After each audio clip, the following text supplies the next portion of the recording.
সোজা রাস্তা। الحمد لله نحمده ونستعينه ونستغفره ونعوذ بالله من شرور أنفسنا ومن سيئات أعمالنا من يهد الله فلا مضل له ومن يضلل فلن تجد له وليا مرشدا وأشهد أن لا إله إلا الله وأن محمدا عبده ورسوله أما بعد فقد قال الله تعالى في كلامه المجيد أعوذ بالله من الشيطان الرجيم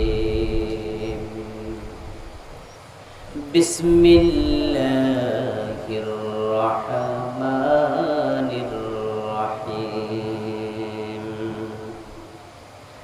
ما أصاب من مصيبة في الأرض ولا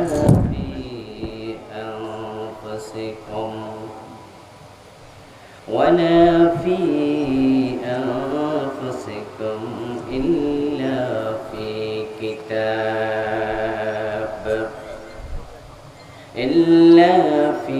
كتاب من قبل أن نبرأها إن ذلك على الله يسير. قال النبي صلى الله عليه وسلم الطاعون شهادة لأمتي. وقال أيضا الطاعون شهادة لكل مسلم، أو كما قال النبي عليه الصلاة والسلام. وقال تعالى مخبرا وآمرا إن الله وملائكته يصلون على النبي يا أيها الذين آمنوا صلوا عليه وسلموا تسليما. اللهم صل على محمد وعلى آل محمد كما صليت على إبراهيم وعلى آل إبراهيم إنك حميد مجيد.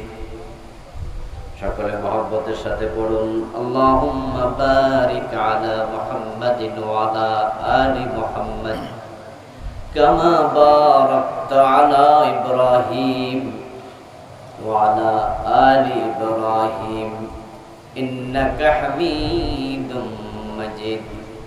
আল্লাহুম্মা সাল্লি ওয়া সাল্লিম ওয়া বারিক আলাইহি। মেদিনীপুর যুব সমাজের উদ্যোগে আয়োজিত দ্বিতীয় বার্ষিক দুদিন ব্যাপী ঐতিহাসিক তাফসীরুল কোরআন মাহফিলের আজকের সমাপনী দিবসের মুআজ্জাজ মুকাররম সম্মানীয় সভাপতি জননেতা জনাব মোহাম্মদ ফরহাদ হোসেন সাহেব, সম্মানীয় প্রধান অতিথি যিনি অসুস্থতা জনিত কারণে আজকে আসতে পারেননি, এলাকার কৃতি সন্তান বিশিষ্ট রাজনীতিবিদ জনাব মোহতারাম মাসুদ রানা এরশাদ সাহেব, সম্মানীয় অতিথি মোহতারাম জাহাঙ্গীর আলম জিকু সাহেব, মোহতারাম উদ্বোধক এলাকার সম্মানীয় মেম্বার মোহতারাম জনাব মোহাম্মদ মোমেন আকন্দ সাহেব, মহতারাম কামাল হোসেন মোড়ল, হাফেজ আব্দুর রহমান সাহেব সহ উপস্থিত অন্যান্য সম্মানীয় অতিথিবৃন্দ, আমার পূর্বে কোরআন এবং হাদিস থেকে অত্যন্ত চমৎকারভাবে আলোচনা পেশ করেছেন এই গাজীপুরেরই কৃতি সন্তান, প্রখ্যাত আলোচক, বিশিষ্ট মুফাসসিরে কোরআন, আমার অত্যন্ত প্রিয় ভাই মহতারাম কারি হাফিজ মাওলানা এস এম আব্দুল হান্নান বেলালী সাহেব, মহতারাম মাওলানা রিফাত বিন সুলতান সাহেব সহ উপস্থিত অন্যান্য সম্মানীয় আলোচকবৃন্দ, ইসলাম প্রিয় তৌহিদি জনতা, পর্দার অন্তরালের সম্মানীয় সতী সাধবী মা ও বোনেরা, আপনারা সকলে কেমন আছেন? মাশাআল্লাহ, আলহামদুলিল্লাহ, আমিও ভালো আছি। আল্লাহ তাআলা আমাদের সকলকে ভালো রাখুন, সুস্থ রাখুন, ঈমানের সাথে রাখুন, বলুন আমিন। সারা দেশে মহামারী করোনা ভাইরাস চলছে, তাম পৃথিবীকে থামিয়ে দিয়েছে। এই অদৃশ্য একটি ভাইরাস, যেটা খালি চোখে দেখা যায় না, সাধারণ মাইক্রোস্কোপ দিয়েও দেখা যায় না, অনেক শক্তিশালী পাওয়ারফুল মাইক্রোস্কোপের প্রয়োজন হয়। এই ছোট্ট করোনা ভাইরাস তার শক্তি দিয়ে পৃথিবীর বাগা বাগা রাজনীতিবিদ, যারা তাম পৃথিবীকে শাসন করছিল, ক্ষমতার দর্পে মানবতাকে বুলণ্ঠিত করেছিল, কথায় কথায় পরমাণু শক্তির অহংকার দেখাতো, এই ভাইরাসটি সকলের মাথা হেট করে দিয়েছে। এই ক্ষুদ্র ভাইরাস প্রমাণ করে দিয়েছে মানুষের হাতে ক্ষমতা নাই, ক্ষমতার মালিক হলেন আল্লাহ। এই যে মহামারী বিপদ, ইতোমধ্যে করোনা ভাইরাসে আক্রান্ত হয়ে মারা গিয়েছে প্রায় 12 লাখ মানুষ, আক্রান্ত হয়েছে 4.5 কোটির বেশি, আজকেও আক্রান্ত হয়েছে 5 লাখের বেশি একদিনে। শুধু আমেরিকাতে আজকে আক্রান্ত হয়েছে 1 লক্ষাধিক। এই যে বিপদ মুসিবত আসে, এই বিপদ মুসিবত পৃথিবীতে আসার পিছনে কোনো কারণ আছে না নেই? নিশ্চয় আছে। বিপদ মুসিবত নিজে নিজে আসে নাকি এর নিয়ন্ত্রণকারী আছে? নিয়ন্ত্রণকারী কে? ওয়া মা তাশাউনা ইল্লা আইয়াশা আল্লাহু রাব্বুল আলামিন। আমরা যা চাই তাই হয় নাকি আল্লাহর চাওয়া লাগে? আল্লাহর মাশিয়াত ব্যতীত কিছুই হয় না। প্যানটাও দিকে ফিরলো কেন? প্যানটাও দিকে গেল কেন?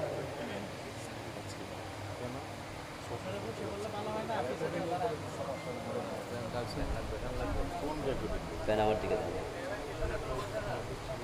দেন। সম্মানীয় ভাইয়েরা, আজকে ইনশাআল্লাহ আমরা আল্লাহ তাআলা যদি তৌফিক দেয় আলোচনা করতে চাই বিপদ মুসিবত, এ মহামারী পৃথিবীতে কেন আসে,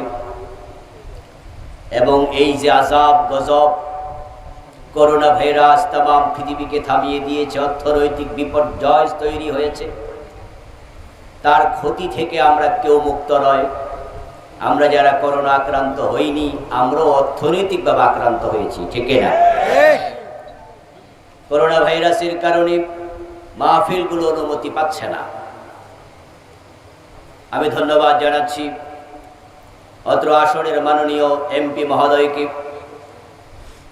ধন্যবাদ জানাচ্ছি গাজীপুর জেলার সম্মানীয় ডিসি, এসপি সহ এই থানার টিওনো, ওসি সহ দায়িত্বশীলদেরকে, এই গ্রামের যে দায়িত্বশীলেরা এই মাহফিলের জন্য অনেক পরিশ্রম করেছেন, যারা অনুমতি দিয়েছেন, আল্লাহ তাদের সকলকে তার গোলাম হিসাবে কবুল করুন। আল্লাহ তাদেরকে ক্ষমা করে আল্লাহর জান্নাতে যাওয়ার উপযুক্ত চরিত্রে নিজেদেরকে গঠন করার তৌফিক দান করুন। এই মহামারী থেকে আমাদের পরিত্রাণ দরকার আছে না নাই? মহামারী শুরু হয়েছে আপনারা জানেন, সে ডিসেম্বর মাসের শেষ দিকে। ডিসেম্বর মাসে চায়নাতে সর্বপ্রথম এই কোভিড ধরা পড়ে, যার কারণে এটার নামই হয়েছে কোভিড-19। 19 ডিসেম্বরে ধরা পড়েছিল, আরেকটি ডিসেম্বর এসে যাচ্ছে, 1 বছরের কাছাকাছি হয়ে গেল। নতুন করে আবার তার আক্রমণ শুরু হয়েছে। এই অবস্থা চলতে থাকলে তাম পৃথিবী বসে যাবে, না খেয়ে দুর্ভিক্ষে পতিত হবে কোটি কোটি মানুষ। অর্থনীতির চাকা বিকল হবে, কষ্টে থাকবে, চাকরি চলে যাবে, ব্যবসায় ধস নামবে। দিনই কার্যক্রম আমরা যথাযথভাবে করতে পারবো না। এই জন্য এই মহামারী থেকে আমরা পরিত্রাণ চাই। বিপদ মুসিবত আসে, আবার তা নিয়ন্ত্রণকারী একজন আছে, পরিত্রাণেরও সুযোগ আছে। যে সব বিষয়ের আলোচনা আল্লাহর কোরআন মাজিদে আছে কিনা? আল্লাহ তাআলা বলেছেন, ওয়ামা ফাররাতনা ফিল কিতাবি মিন শাই তিবয়ানান লিকুল্লি শাই। কোরআন এমন এক কিতাব, যেই কিতাবের মাঝে কোনো কিছুর বর্ণনা আল্লাহ তাআলা বাকি রাখেন নাই। ওয়ামা ফাররাতনা ফিল কিতাব মিন শাই, কিছুই বাদ নাই, সব কিছু আছে। এজন্য আমরা ছোটকালে স্লোগান দিতাম, সব সমস্যার সমাধান দিতে পারে আল কোরআন। আমরা আজকে কোরআন এবং সুন্নাহ থেকে এই মহামারী বিপদ মুসিবত কেন আসে, তা থেকে পরিত্রাণের উপায়টা কি, সে প্রসঙ্গে আলোচনা করব ইনশাআল্লাহ। এরই সুবাদে আমি আপনাদের সম্মুখে পবিত্র কোরআন মাজিদ থেকে সূরা আল হাদীদের 22 নম্বর আয়াত তিলাওয়াত করেছি। যে আয়াতে কারিমা আল্লাহ তাআলা বলেন, ওয়ামা সাবা মিন মুসিবাতিন ফিল আরদ ওয়ালা ফি আনফুসিকুম ইল্লা ফি কিতাব। ও দুনিয়ার মানুষ, তোমাদের জীবনে অথবা পৃথিবীর কোন লোকালয়ে এমন কোন বিপদ আসে না, মুসিবত আসে না, ইল্লা ফি কিতাব, যেটা আমি আল্লাহ কিতাবে লিখি নাই। মিন ক্বাবলি আন নাবরাহা, এবং এটা আমি গতকাল গত পরশু লিখি নাই। যে বিপদ মুসিবত আসবে এই জমিনের মাঝে, আমি জমিন সৃষ্টি করার আগেই লিখে রেখেছি। ইন্না যালিকা আলাল্লাহি ইয়াসীর। তুমি বলবে এটা কিভাবে সম্ভব? এজন্য আল্লাহ জবাব দেন, জমিন বানানোর আগেই তিনি লিখেছেন। এটা আল্লাহর জন্য বড়ই সহজ। আমাদের কাছে কাল হলো 3টা, অতীত, বর্তমান এবং ভবিষ্যৎ। আর আল্লাহর জন্য এটা সহজের কারণ আল্লাহর কাছে ভবিষ্যৎ বলতে কোনো কাল নেই, অতীত বলতে কোনো কাল নাই। আল্লাহর কাছে একটাই কাল, সেটার নাম হলো বর্তমান। এই যে আমি বসে আছি, আপনারা আমার দিকে তাকিয়ে আছেন, আমি কথা বলছি, আপনারা শুনতে পাচ্ছেন।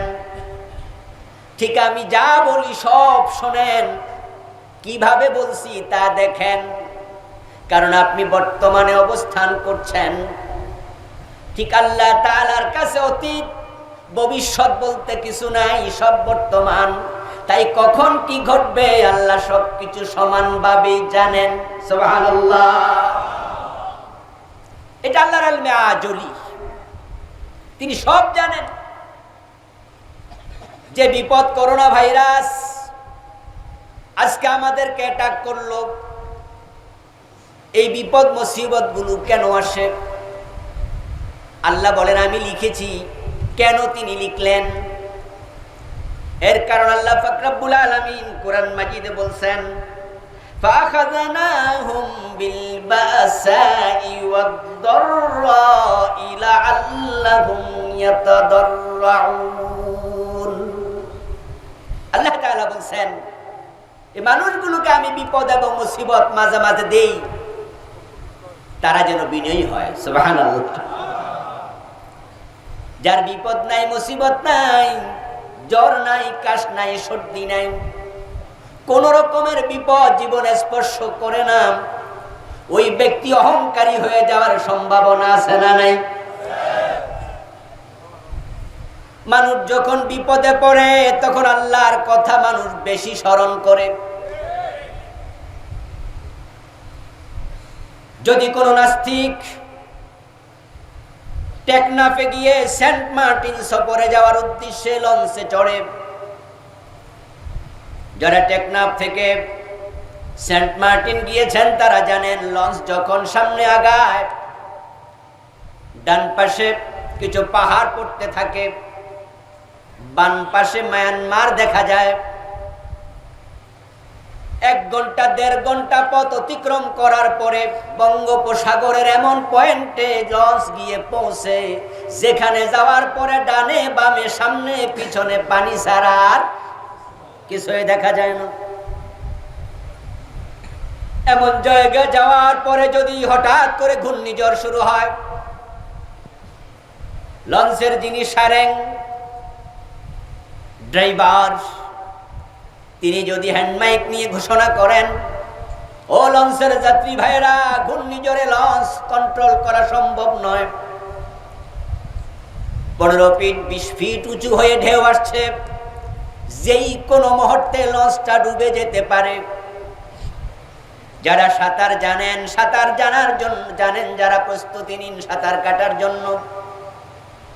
যারা সাঁতার জানেন না, লঞ্চের পাশেই গোল গোল টায়ার দেয়া আছে, টায়ারগুলো খুলে রেডি থাকেন, যান বাঁচাতে হবে।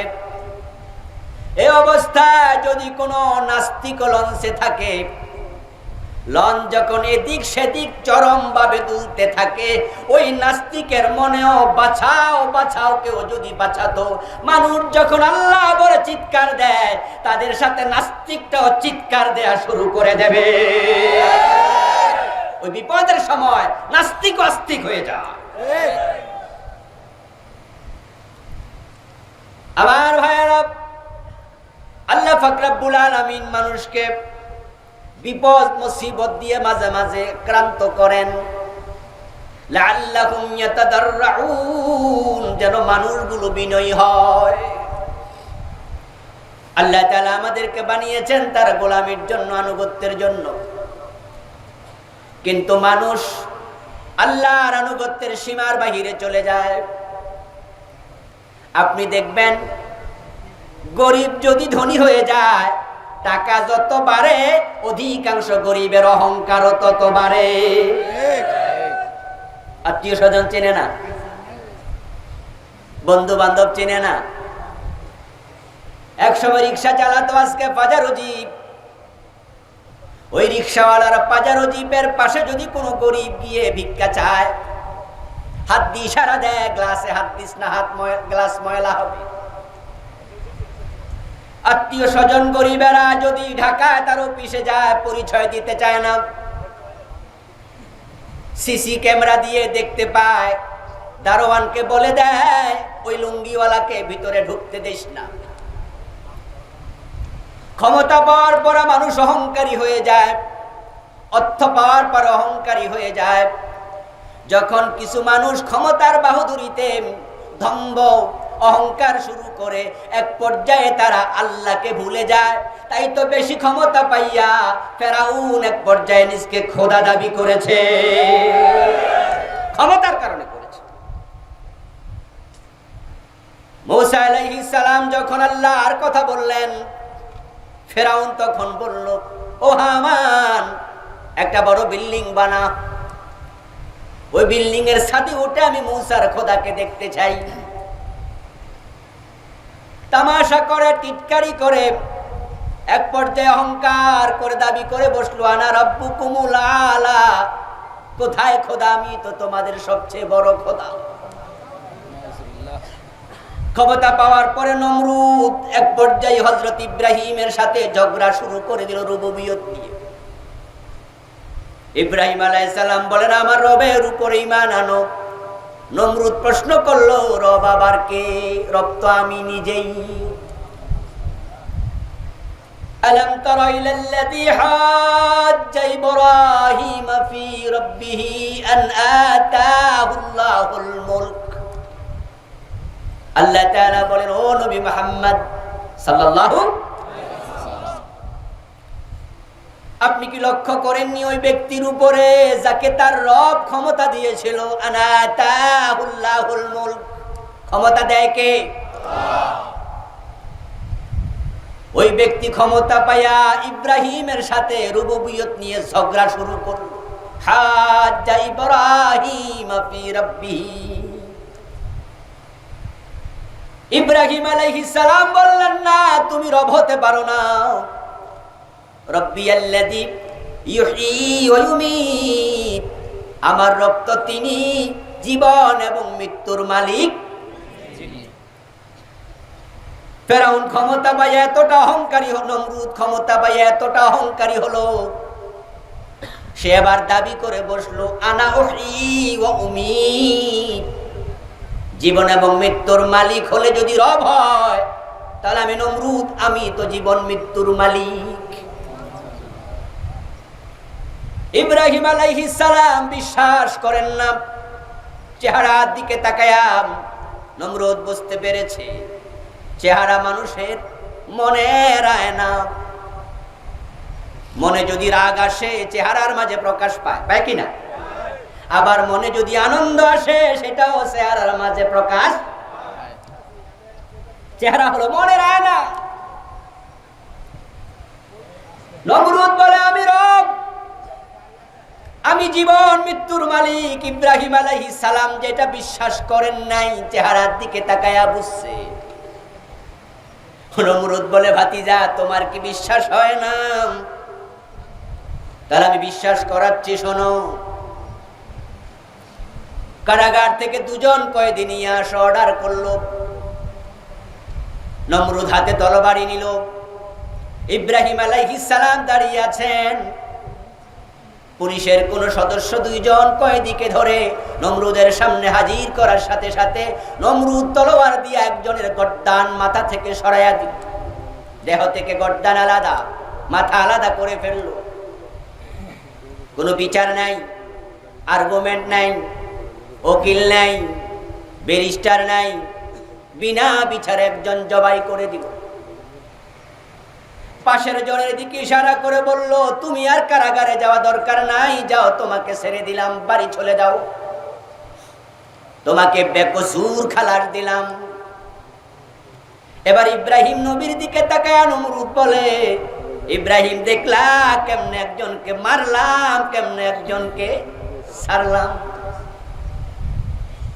ইব্রাহিম আলাইহিস সালাম এবার বলে, শোনো, আমার রব তো তিনি ইয়াতি বিশামস মিনাল মাশরিক ফাতি বিহা মিনাল মাগরিব ফাবুহিতাল্লাযী কাফার।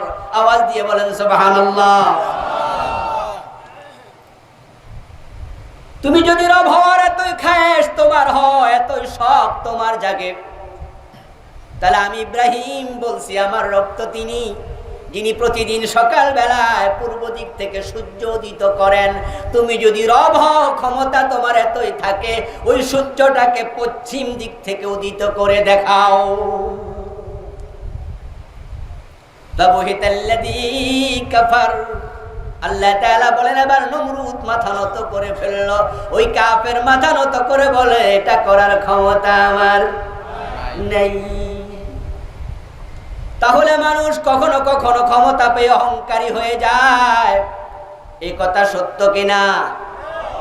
আল্লাহ তাআলা বলেন, আমি তো তোর অহংকার করার জন্য বানাই নাই, ও বান্দা, তোকে আমি বিনয়ের জন্য বানাইছি। তাই তোর শুরুটাই করেছি মাটি থেকে, মাটি থেকে বানাইছি। মিনহা খালাকনাকুম ওয়া ফিহা নুঈদুকুম ওয়া মিনহা নুখরিজুকুম তারাতান উখরা। মাটির স্বভাবই হলো বিনয়। মাটি তো ঊর্ধ্বমুখী হয় না, অহংকারী হয় না, নিম্নমুখী হয়।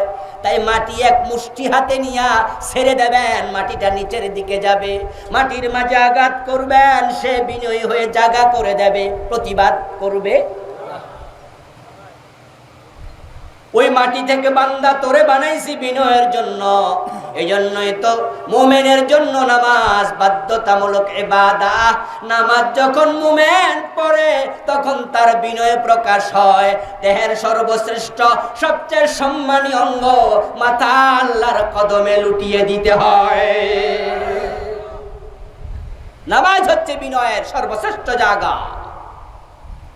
তো মানুষগুলো যখন অহংকারী হয়, বিনয় থেকে সরে যায়, আল্লাহর আনুগত্যের বাহিরে চলে যায়, আল্লাহ তাআলা বলেন আমি মাঝে মাঝে তাদেরকে বিপদ দেই এই কারণে যেন তারা আবার বিনয় হয়ে আমার কাছে ফিরে আসে। এই করোনা ভাইরাসে কত লোক আস্তিক হয়ে গেছে। আমি দেখলাম সোশ্যাল মিডিয়ায় আমাদের বাংলাদেশি এক সাংবাদিক আমেরিকায় থাকেন, আল্লাহর বান্দার নাম আমি ভুলে গিয়েছি। উনি বলছেন আমাদের বাংলাদেশে টেলিভিশন সাক্ষাৎকারে উনি আমেরিকা থেকে বলছেন আমি নাস্তিক ছিলাম, করোনা ভাইরাস আক্রান্ত হয়েছি, হাসপাতালে আমি অজ্ঞান ছিলাম, আমার সেন্স ছিল না, সবাই ভেবেছিল আমি মরেই যাব বুঝি। যখন আমি সুস্থ হলাম, সেন্স ফিরে আসলো, আমাকে এখন আর গ্যাস দেয়া লাগে না, নিজে নিজে নিঃশ্বাস নিতে পারি। ডাক্তার খুশি হয়ে গেল। আমার মুখ থেকে গ্যাসের নল আলাদা করে ডাক্তার যখন দেখলাম আমি নিজে নিজে নিঃশ্বাস নিচ্ছি, ডাক্তার খুব আনন্দিত। একজন মহিলা ডাক্তার আমার পাশে দাঁড়ায়া ওই মহিলা ডাক্তার আমাকে বলতেছে যখন তুমি সেন্সলেস, তোমার হুঁশ নাই, জ্ঞান নাই, তখন তুমি বিড়বিড় করে কি পড়তেছিলা? আমি দেখছিলাম ওই কঠিন সময় জীবন মৃত্যুর সন্ধিক্ষণে তোমার ঠোঁট নড়তেছে। তুমি কি পড়তেছিলে? মুখে কি জপতেছিলে? আমি বললাম আমি তো জানি না। বলে হ্যাঁ আমি দেখেছি সারাক্ষণ তুমি মুখ নাড়ছ। তখন আমি বললাম হতে পারে আমি ছোটবেলায় কিছু সূরা কেরাত পড়েছিলাম মক্তবে, বড় হওয়ার পরে এগুলো বিশ্বাস ছেড়ে দিয়েছি। হতে পারে ওই কঠিন সময়ে আমার মুখ দিয়ে আল্লাহর কোরআনের আয়াতগুলো বের হচ্ছিল, এছাড়া আর কি বা হতে পারে। আমার মনটা সেই দিকে সায় দিল। আমি এখন আবার আস্তিক হয়ে গেলাম, আবার কোরআন পড়া শুরু করে দিয়েছি, নামাজ পড়া শুরু করে দিয়েছি। ঠিক এইভাবে করোনা কারো জন্য আল্লাহর করুণা হয়ে আগমন করেছে। বিপদ আসলে মানুষ আল্লাহমুখী হয়, এটা স্বাভাবিক। ক্ষমতা এবং টাকা মানুষকে অত্যন্ত অহংকারী বানায়, মানুষ সীমালঙ্ঘন করে।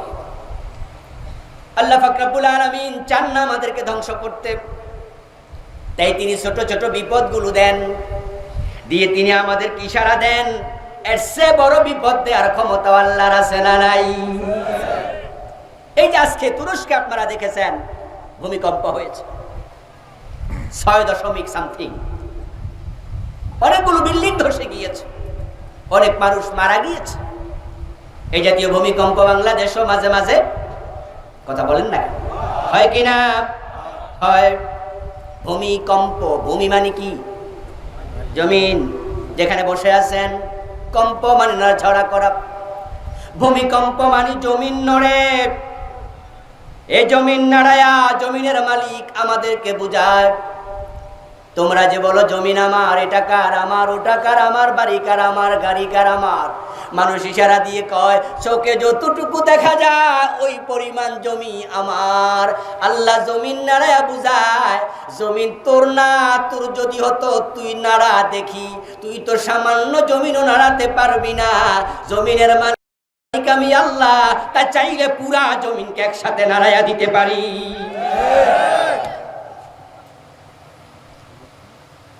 ইযা যুলজিলাতিল আরদু জিলজালাহা ওয়া খারাজাতিল আরদু আসকালাহা ওয়া ক্বালাল ইনসানু মা লাহা।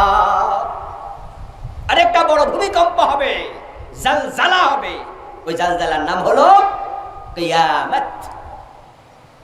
আল্লাহ তাআলা বলেন এই ছোট ছোট বিপদ দেয়। করোনা ভাইরাস এসেছে, আমেরিকাতে এমন দিনও গেছে একদিনে 1800, 1900, 2022 একদিনে মারা গেছে। শুধু নিউ ইয়র্ক সিটিতে 2000-এর উপরে একদিনে নাই, এমন দিন কি যায় নাই? পৃথিবীতে মানুষের সংখ্যা এখন প্রায় 800 কোটি। এই পর্যন্ত মারা গেল 4 লাখের বেশি। আমার বন্ধুগণ বলুন তো, আল্লাহ তাআলা যদি চাইতেন শুধু করোনা ভাইরাস দিয়া একদিনে 4 লাখ মারার ক্ষমতা আল্লাহর আছে না নাই? তিনি কোরআন মাজিদে বলেন ওয়ালানুযীকান্নাহুম মিনাল আযাবিল আদনা দুনা আযাবিল আকবার লাআল্লাহুম ইয়ারজিউন। আমি তাদেরকে মাঝে মাঝে ছোটখাটো বিপদ দেই, বড় বড় বিপদ দেই না। আমি বুঝায় দেই বড় বিপদ দেওয়ার ক্ষমতাও আমার আছে। আমি বড় বিপদ দেই না, ছোট বিপদ দেই যেন তারা আমি আল্লাহর কাছে ফিরে আসে। তাহলে করোনা ভাইরাস এই জাতীয় বিপদ মুসিবত আল্লাহ দেন, মানুষ যেন আল্লাহর কাছে ফিরে যায়। আল্লাহ পাক রব্বুল আলামিনের এটা একটা নিয়ম। তিনি মাঝে মাঝে অতিবৃষ্টি দেন, বন্যায় মানুষ ডুবে যায়। অনাবৃষ্টি দেন, দুর্ভিক্ষ তৈরি হয়। নদীর ভাঙ্গনে বাড়িঘর চলে যায়। আবার দেখা যায় পৃথিবীর কোন কোন অঞ্চলে আমরা দেখতে পাই বন্ধু, আগুন লেগে শত শত বিঘা জমিন পুড়ে গেছে, এমন ঘটনাও। আগ্নেয়গিরি লাভা উৎগীরণ করে মাইলের পর মাইল জ্বালায়া দেয়।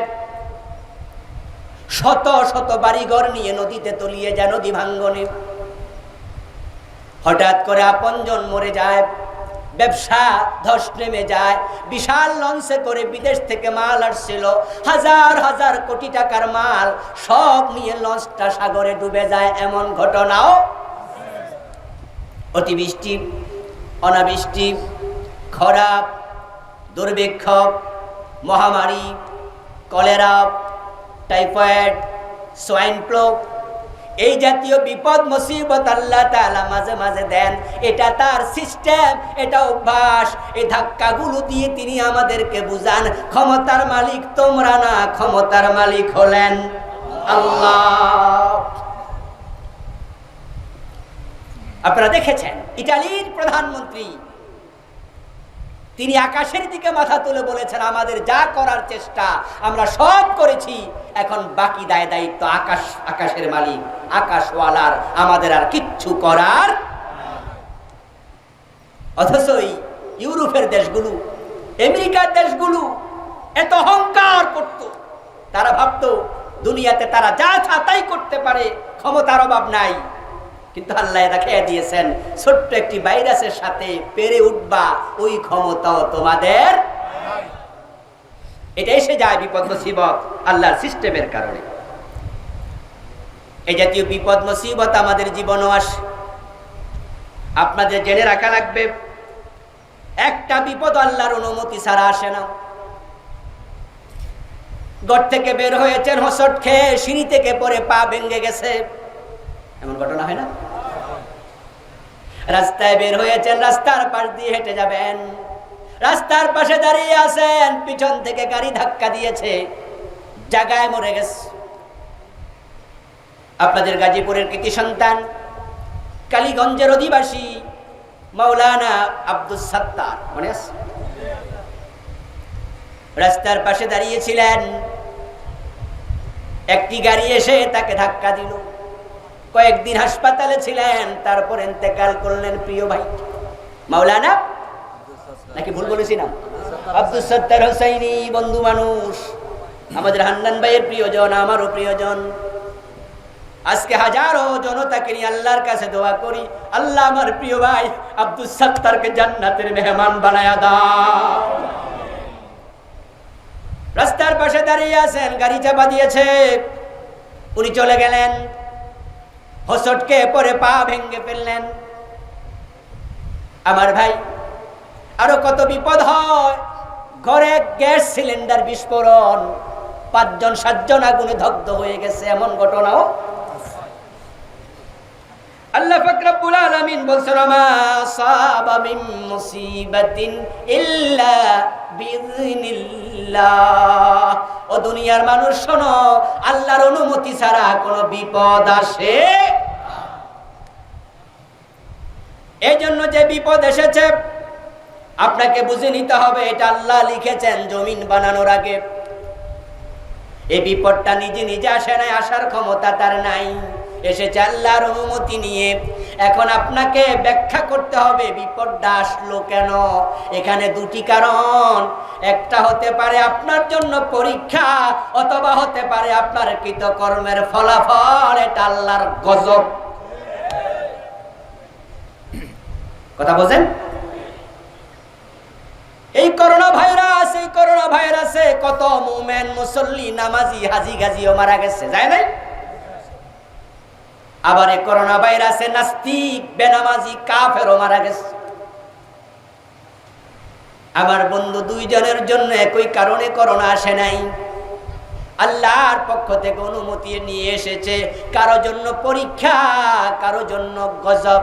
এখন আপনাকে হিসাব করতে হবে, আমি যে বিপদে পড়ে গেলাম, অ্যাক্সিডেন্ট করলাম, আমার ব্যবসা ধস হয়ে গেল, বাড়িতে আগুন লেগে গেল, সিলিন্ডার বিস্ফোরণ হলো, গাড়িতে চাপা পড়লাম, কেন হলো? আপনি হিসাব বের করবেন। যদি দেখেন অপরাধী, তাহলে আপনার উচিত এই বিপদ দেখে অপরাধ ছেড়ে দিয়ে আল্লাহর কাছে ফিরে আসা।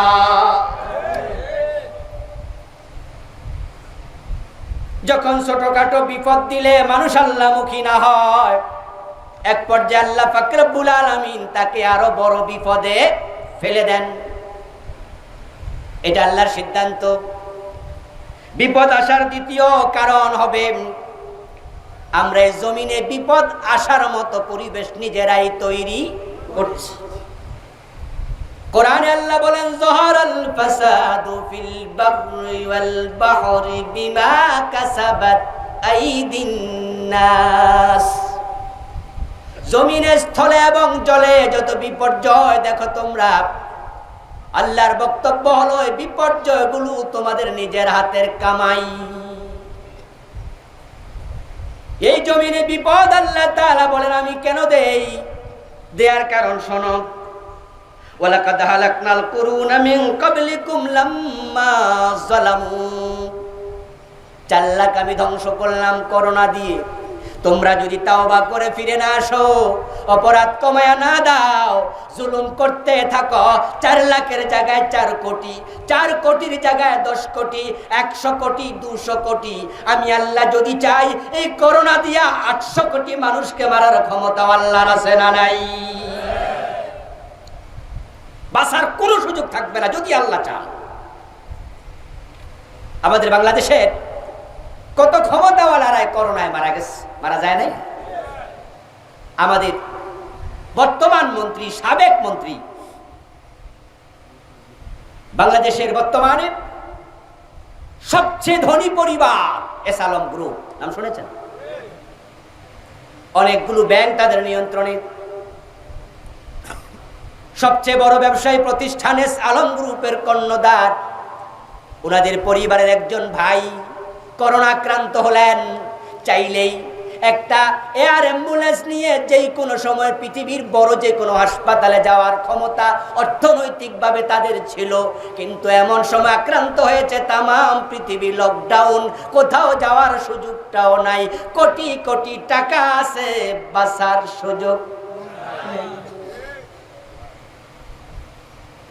আমাদের সাবেক মন্ত্রী নাসিম সাহেব মারা গেলেন করোনায়, ঠিক কিনা? বর্তমান চলমান মন্ত্রী আব্দুল্লাহ, ধর্ম প্রতিমন্ত্রী, মারা গেলেন করোনায়। আপনারা বলুন তো, অর্থ এবং ক্ষমতা দুটাই তাদের আছে না নাই?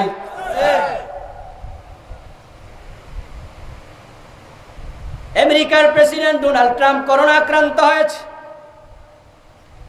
আল্লাহ তাআলা যদি চাইতেন করোনা দিয়া তাকে তিনি মেরে ফেলবেন, বলুন তো বাঁচানোর ক্ষমতা কি কারো ছিল? আল্লাহ পাক রব্বুল আলামিন আমাদেরকে সতর্ক করছেন, তোমরা যা করছো থেমে যাও। ওয়ালাকাদ হালাকনাল কুরুনা মিন ক্বাবলিকুম, আমি এই জাতীয় বড় বড় আযাব দিয়া, গজব দিয়া তোমাদের আগেও কত জাতিকে আমি ধ্বংস করেছি, কত জনপদ আমি উল্টায়া দিছি, গজব দিয়ে শেষ করেছি। লাম্মা যালামু, আর এই কাজ আমি তখন করেছি যখন তারা জালেম হয়ে গিয়েছে। এটা জুলমের ফল। মানুষ যখন জুলুম করে, মাজলুম আর্তনাদ করতে থাকে, মাজলুমের ফরিয়াদ যখন বেড়ে যায়, আল্লাহর গজব তখন নেমে আসে। ওয়াত্তাকু ফিতনাতাল লা তুসিবান্নাল্লাযীনা যালামু মিনকুম খাসসা। এবার আপনারা যারা জুলুম করেন নাই, ভালো মানুষ আক্রান্ত হয়েছেন, আপনার আত্মীয় আক্রান্ত হয়েছে, ভালো মানুষ, জালেম না। প্রশ্ন হতে পারে, হুজুর উনি তো ভালো, উনি আক্রান্ত কেন হলেন? আল্লাহ কোরআনে জবাব দেয়, জালেমদের জুলমের কারণে যখন গজব আসে তখন ভালো মানুষ আক্রান্ত হয়ে যায়।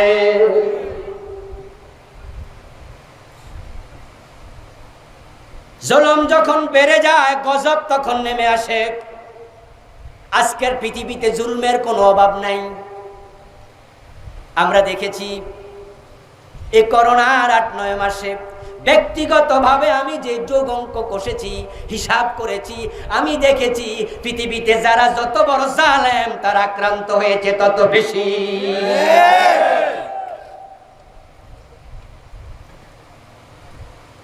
আমার বন্ধু, এই পর্যন্ত আমেরিকাতে মানুষ মারা গেল ১ লাখের বেশি। 2 লাখের বেশি না, 2 লাখের বেশি। কিন্তু হিরোশিমা, নাগাসাকি, জাপানের ওই 2টি শহরে আমেরিকা এট এ টাইম বোমা ফেলেছিল। সেদিন একসাথে তো আরো কত আল্লাহর বান্দাকে তারা হত্যা করেছে, কত মানুষ বিকলাঙ্গ হয়েছে, কত মানুষ ঘর বাড়ি হারিয়েছে। একটা মানুষ যদি কাফের হয়, তার উপর জুলুম করলে, বদদোয়া দিলে কাফেরের বদদোয়া কবুল হয়ে যায়।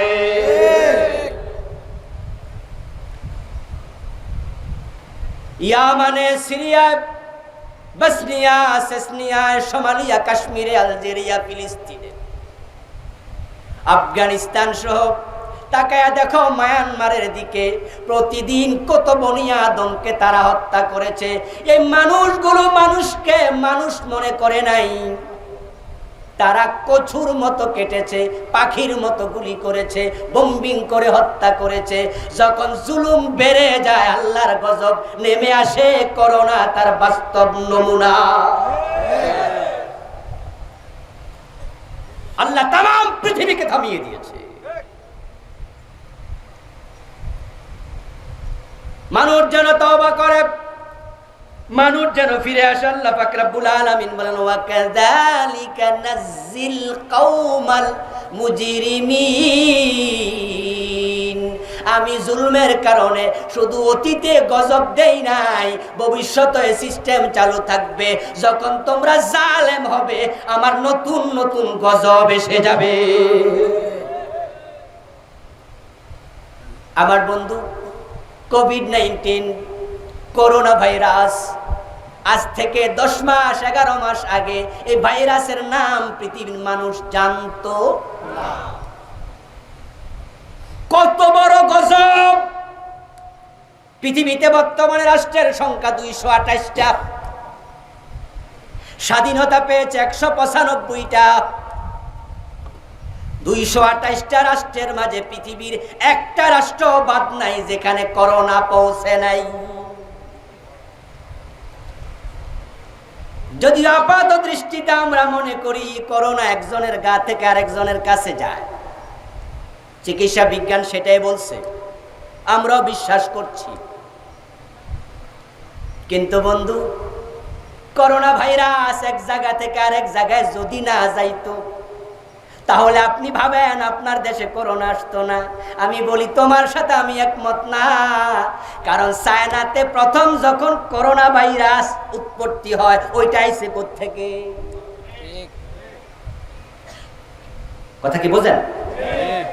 পৃথিবীতে প্রথম দেশ করোনা ভাইরাসে আক্রান্ত, সে দেশের নাম কি? চায়না। তো চায়না থেকে বাংলাদেশে আসছে, বাংলাদেশ থেকে মায়ানমার গেছে, মায়ানমার থেকে আরেক দেশে গেছে, কিন্তু চায়নারটা কোত্থেকে আসছে? আল্লাহ পাক রব্বুল আলামিন পৃথিবীর 228 দেশকে একসাথে আক্রান্ত করলেন, কাউকে মুক্তি দিলেন না। তামাম পৃথিবীর মানুষগুলো অপরাধের সাথে মিশে গেছে। কেউ সরাসরি জালেম, কেউ সরাসরি জালেম নয়, জালেমের সাহায্যকারী। কেউ জালেমের সাহায্যকারী নয়, জালেমের সমর্থক। কেউ সমর্থন করে না, তবে চুপ থেকে মৌন সমর্থন করছে। আবার একদল আল্লাহর বান্দা আছে যারা জুলুমের প্রতিবাদ করছে, তবে ওই প্রতিবাদীর সংখ্যা বড়ই কমে গেছে।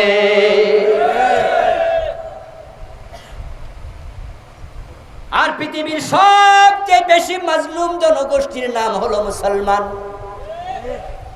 মুসলমানদের মতো মাজলুম জাতি পৃথিবীতে আর নাই। বাস্তবতার সাক্ষী আপনারা, কালের কিংবদন্তি। আজ থেকে ১.৫ যুগ আগে যখন ইরাক আক্রান্ত হয়, সাদ্দাম বারবার বলেছিলেন তার দেশে কোনো পরমাণু অস্ত্র নাই। জাতিসংঘের গোয়েন্দা সংস্থা রিপোর্ট করেছিল ইরাকে কোনো পরমাণু অস্ত্র নাই, কিন্তু বুশ সিদ্ধান্ত নিয়েছে একঘেয়ামি করে আক্রমণ করবেই। ইরাক আক্রমণ করল। আপনাদের কাছে আমি জানতে চাই, যারা জানেন জবাব দেন মেহেরবানি করে, আমেরিকা এক আক্রমণ করেছে নাকি সহযোগী ছিল?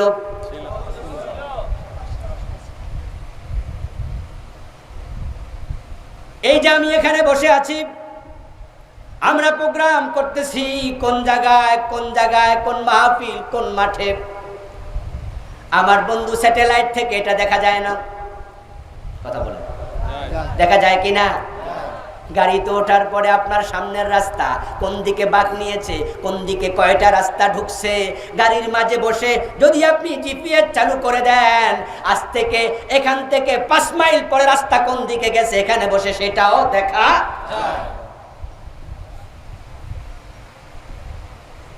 আমি এখান থেকে যাব নারায়ণগঞ্জ, নারায়ণগঞ্জ যে জায়গায় যাব, যেই বাজারে নামবো, এখানে বসে যদি আমি জিপিএস চালু করে দেই, ওই জায়গাটা লিখে দেই, ওই জায়গাটার রাস্তা সব দেখা যায়, কত কিলোমিটার সেটা দেখা যায়। যেই গাড়িতে বসেছি ওই গাড়ি কত কিলোমিটার গতিবেগে চলছে সেটা দেখা যায়। ঢাকা পার হওয়ার পরে কোন জায়গায় জ্যাম আছে কথা বলেন না কেন? দেখা যায়নি? কোন জায়গায় রাস্তা জ্যাম পড়ে আছে, লাল দাগ ওঠে, সবুজ দাগ ওঠে, হলুদ দাগ ওঠে, মানে জ্যাম কিছু কম, ওইটা হলো একটু হলুদ। জ্যাম নাই সবুজ, জ্যাম আছে লাল। কয় কিলোমিটার জ্যাম সবটা যদি দেখা যাইতে পারে, আজকের যদি আমেরিকা ওই ব্রিটিশের লোকেরা তারা সব কিছু জিপিএস দিয়া, মহাকাশ থেকে স্যাটেলাইট দিয়া বের করে ফেলতে পারে, তাহলে ওসামা বিন লাদেন ইরাকে আছে না নাই, আফগানিস্তানে আছে না নাই, পরমাণু অস্ত্র আছে না নাই, ওটা বুঝি তারা বোঝে না।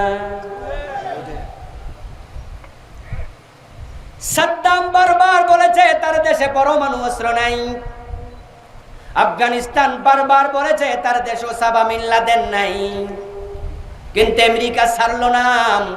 লাখ লাখ বনি আদমকে হত্যা করেছে। আমার বাবা যদি মারা যায় কারো হাতে, যদি আমি অ্যাকশন নিতেও না পারি, আমার মনের বদদুয়া আল্লাহর কাছে জমা হয়ে যায়। ওয়াত্তাক দাওয়াতাল মাজলুম ফাইন্নাহু লাইসা বাইনাহা ওয়া বাইনাল্লাহি হিজাব। বিশ্বনবী বলেন, সহিহ বুখারীর riwayat, মাজলুমের বদদুয়া থেকে বেঁচে থাকো।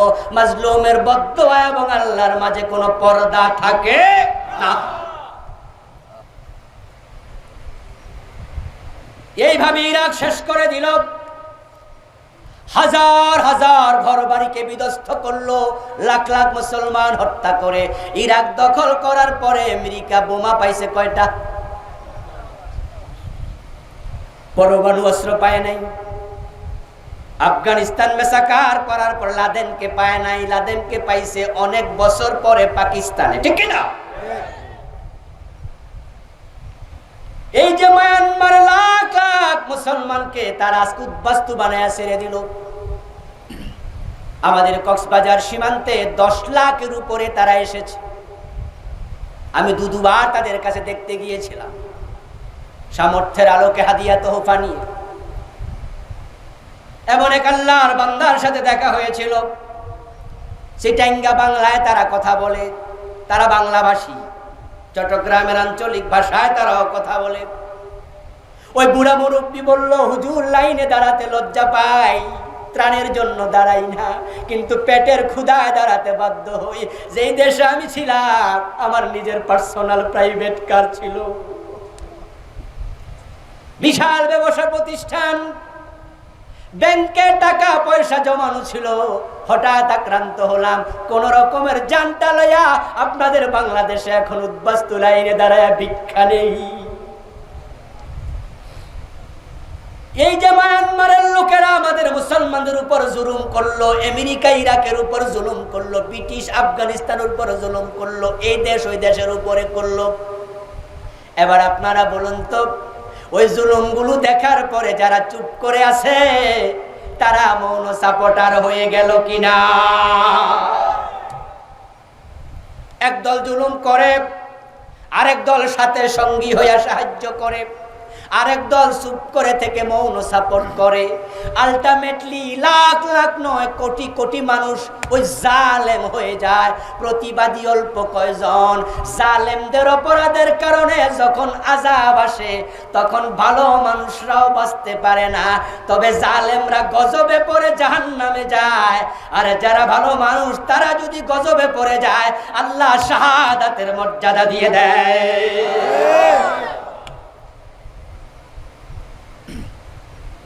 মা আয়েশা সিদ্দিকা রাদিয়াল্লাহু তাআলা আনহা বলছেন, রাসূলুল্লাহ সাল্লাল্লাহু আলাইহি ওয়াসাল্লামকে এই জাতীয় আযাব গজবের ব্যাপারে প্রশ্ন করা হলো। আল্লাহর হাবিব বলছেন, আত-তাউনু রিজসুন ওয়া বাকিয়াতুম মিন আযাবিন উযযিবা বিহি কওমুন ক্বাবলাকুম। এটা হলো গজব, আযাব, অতীতের জাতিদেরকে আল্লাহ আযাব দিয়া শায়েস্তা করছে। যদি তোমরা সোজা না হও ওই আযাব তোমাদের উপরেও আসবে। লূত আলাইহিস সালামের জাতি যখন সীমা লঙ্ঘন করেছে, জুলুম দুপ্রকার, একটা নিজের নফসের উপরে আর একটা অন্যের উপরে। আদম আলাইহিস সালাম যখন জান্নাতে নিষিদ্ধ গাছের ফল ভক্ষণ করলেন তখন তিনি দোয়া করলেন, রব্বানা ظلمنا أنفسنا وإن لم تغفر لنا وترحمنا لنكونن من الخاسرين। বাংলা অর্থ হলো, হে আল্লাহ আমি নফসের উপরে জুলুম করেছি। জুলুম করলে গজব আসে। ওই জুলুম দুই প্রকার, নফসের উপরে অথবা অন্যের উপরে। লূত আলাইহিস সালামের জাতি ছেলে ছেলে বিয়ে করত, মানে ছেলে ছেলে সমকামিতা করত। লূত আলাইহিস সালাম নিষেধ করলেন, তার জাতি তার কথা শুনল না। যখন সীমা লঙ্ঘন করলো আল্লাহ গজব দেওয়ার জন্য দুজন ফেরেশতা পাঠালেন। ওই দুজন ফেরেশতা ওনার বাড়িতে বিকাল বেলায় ঢুকলো, না দোষ নো দোষ, একেবারে তাগড়া যুবক, এখনো পূর্ণ যৌবনে পা রাখিনি, মোষ উঠেছে দাড়ি ওঠেনি, চেহারা বড় সুন্দর। লূত আলাইহিস সালামের বাড়িতে এসেছে। ওই জালেম মানুষগুলো, আমাদের দেশের বখাটে ছেলেরা সুন্দরী মেয়ে দেখলে যেমন পিছু নেয়, লূত আলাইহিস সালামের জাতির ওই জালেমগুলো ওই যুবকদের পিছু। লূত আলাইহিস সালাম বললেন, মেহমানদের সম্মান করো, অপমান করো না। আমার বাড়িতে তোমরা কেন এসেছো? খারাপ চিন্তা পরিত্যাগ করো, চলে যাও। তারা বলল, না, মেহমানদেরকে আমাদের হাতে তুলে দাও। হযরত লূত আলাইহিস সালাম বললেন, যদি তোমরা প্রস্তাব দাও আমার মেয়ে বিয়ে দিতে রাজি, মেহমান তোমাদের হাতে দিতে রাজি। ওই জালেমগুলো উত্তরে বলে, মেয়ের প্রতি আমাদের কোনো হাজত নেই, প্রয়োজন নেই, আমরা ছেলেদেরকে চাই। লূত আলাইহিস সালাম মেহমানদের কাছে গিয়ে বললেন, বাবারা তোমরা কোত্থেকে আমার বাড়িতে এসেছো আমি জানি না, তোমাদেরকে আমি বিদায় জানাতে চাই, এহতেরাম করতে পারবো না, সন্ধ্যার আগে তোমরা চলে যাও, না হয় জালেমদের হাত থেকে ইজ্জত বাঁচানো যাবে। ওই দুই যুবক হযরত লূত আলাইহিস সালামের কাছে গিয়ে আস্তে করে বলল, আল্লাহর নবী টেনশন করার কারণ নাই, তাদের সাথে ফয়সালার জন্য আল্লাহ আমাদেরকে পাঠাইছেন। ফয়সালা বেশি দেরি নয়, সকাল বেলায় হবে, সুবহে সাদেকের আখ্যান দিয়া। রাত তো আগমন করছে, আপনি নিশ্চিন্তে থাকেন। তবে আল্লাহর বক্তব্য হলো সন্ধ্যার পর পর আপনি এলাকা ছেড়ে বের হয়ে যান। আপনার সাথে যারা ঈমান এনেছে তাদেরকে সাথে নিয়ে চলে যাওয়ার জন্য আল্লাহ বলেছেন, ফয়সালার জন্য তাদেরকে আমাদের হাতে ছেড়ে দেন। লূত আলাইহিস সালাম চলে যাবেন। ফেরেশতা এবার বলছে, তবে আল্লাহর আরেকটা অর্ডার আছে, আপনার বউকে সাথে নেয়া যাবে না। লূত আলাইহিস সালাম চলে গেলেন, সাথে ওনার পরিবারের অন্য সদস্যরা গেল, যারা ঈমান এনেছে তারাও গেল। আল্লাহ তাআলা কোরআন মাজিদে বলছেন, ওয়ানজাইনাহু ওয়া আহলাহু ইল্লা ইমরাআতাহু ওয়া কানাত মিনাল গাবিরিন। সুবহানাল্লাহ বলেন, সুবহানাল্লাহ। আনজাইনাহু আহলাহু, আনজাইনাহু আমি লূতকে হেফাজত করলাম, নাজাত দিলাম, ওয়া আহলাহু তার পরিবারকে নাজাত দিলাম, মুমিনদেরকে বাঁচালাম। ইল্লা ইমরাআতাহু তবে তার বউকে বাঁচাই নাই। যখনই সুবহে সাদেকের সময় কাছাকাছি হলো, আল্লাহ তাআলা দুইজন ফেরেশতাকে বললেন, কোদাল দিয়ে মানুষ যেমন মাটি কাটে, কোদালটা ঢুকায়া দিলে মাটিগুলো উঠতে থাকে, দুই ফেরেশতা কোদালের মতো ওই টোটাল এরিয়ার দুই পাশে হাত দিয়া পুরা মাটিটাকে হাতের তালুতে নিয়ে নাও। فجعلنا عاليها سافلها أمطرنا عليها حجارة وأمطرنا عليهم مطرا حجارة من سجيل منضود। কোরআনে আল্লাহ বিভিন্ন ভাবে বললেন, ফেরেশতাদেরকে বললাম জমিনটা উপরের দিকে তুলতে থাকো, কতিপয় ফেরেশতাকে বললাম তাদের উপরে পাথর মারতে থাকো। হিজারাতাম মিন সিজ্জিল, খুব শক্ত পাথর, প্রত্যেকটা পাথর চিহ্নিত, কোনটা কার মাথায় পড়বে পাথরের গায়ে নাম লিখে দিয়েছি। আমতারনা আলাইহিম মাতারা, বৃষ্টির মতো মারো, বৃষ্টির মতো পাথর ফেরেশতারা মারছে, লোকগুলো ভুসির মতো হয়ে গেল। এবার আমি বললাম, ফেরেশতারা জমিনটাকে উল্টায়া ছেড়ে দাও। জমিনটাকে উল্টায়া ছেড়ে দিল, জমিনটা পড়ে এমন বিকট আওয়াজ হলো, সকালবেলায় লূত আলাইহিস সালাম এসে দেখেন এলাকায় ঘর নাই, বাড়ি নাই, একটা সাগর দেখা যায়। এমন ভাবে আযাব দিলাম, গজব দিলাম, ওই জনপদকে ধ্বংস করলাম, আজ পর্যন্ত সেখানে কেউ বসবাস করে না, এবং ওই লূত সাগর ডেড সিতে কোনো মাছও জন্ম নেয় না। এবার আপনাদের কাছে আমি জানতে চাই, লূত আলাইহিস সালামের স্ত্রী এই গজবের ভিতরে আছে না নাই? ওই এলাকার মানুষের অপরাধ ছিল, তারা নারী পুরুষে ব্যভিচার করতো না, পুরুষে পুরুষে, কথা বলেন না কেন? তো লূত আলাইহিস সালামের বউ কি পুরুষ? তো ওনার কি দোষ? উনি তো পুরুষ নয়, উনি তো নারী। গজব তো আসছে পুরুষে পুরুষে সমকামের কারণে। এবার আপনাদের কাছে জানতে চাই, ওই এলাকায় 80-90 বছর বয়স্ক বুড়া পুরুষ আছে না নাই? আকাম করার বয়স কি আর আছে? যে এরিয়ার মানুষ চুরি করে, ডাকাতি করে, যদি কোন এলাকার নামে হয় চোরাপাড়া, চোরের গ্রাম যদি হয়, আপনাদের কাছে প্রশ্ন করতে চাই, ওই গ্রামের 100-তে 100 জন চোর নাকি? আসলে কোন এলাকায় 100-তে 100 জন চোর হয় না। 100 জন ডাকাত হয় না, যদি বেশি মানুষও চোর হয় 2-4 জন ভালো মানুষও। লূত আলাইহিস সালামের এলাকার সব মানুষ সমকামী তা নয়, মহিলারা সমকামী নয়, লূতের স্ত্রী সমকামী নয়। এবার প্রশ্ন করি, ওই জনপদে কি ছোট ছোট নাবালেগ বাচ্চা ছিল না? ওরা কি সমকাম করার মতো বয়স হয়েছে? কিন্তু উল্টাই যখন দিছে কেউ বাঁচতে পারে নাই। ওয়াত্তাকু ফিতনাতাল লা তুসিবান্নাল্লাযীনা যালামু মিনকুম খাস। আপনি আম গাছে উঠছেন, আম পারবেন, 1-2টা ডালা বাইয়ে ওঠার পরে ওখানে একটা পিঁপড়া বাসা ছিল, গর্ত করে পিঁপড়া আম গাছের গর্তে থাকে।